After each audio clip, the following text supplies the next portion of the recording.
外国人称为圣果的无花果，原来台湾也有。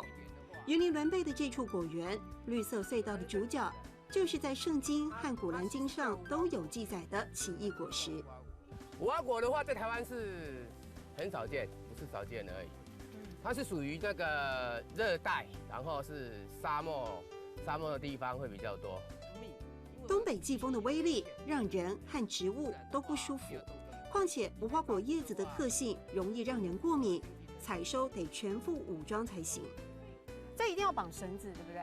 哎，你要缝金胎，因为这里风很大，亚威缝懂胎，然后也一定要戴手套，而且是跟叶子有关系。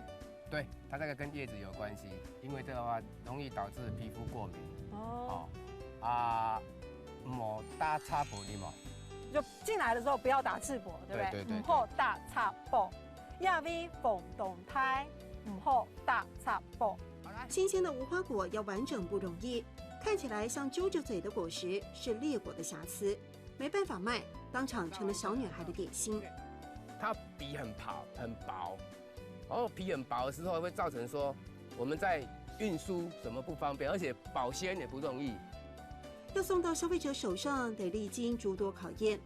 况且民众熟悉的无花果多半是干燥过的，新鲜的果子其实是这几年经由辅导才渐渐打开通路。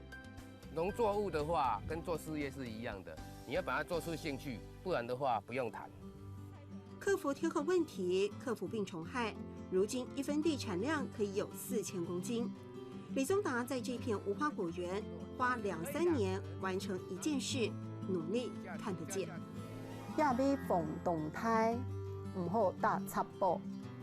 亚威缝懂胎，唔好打插布。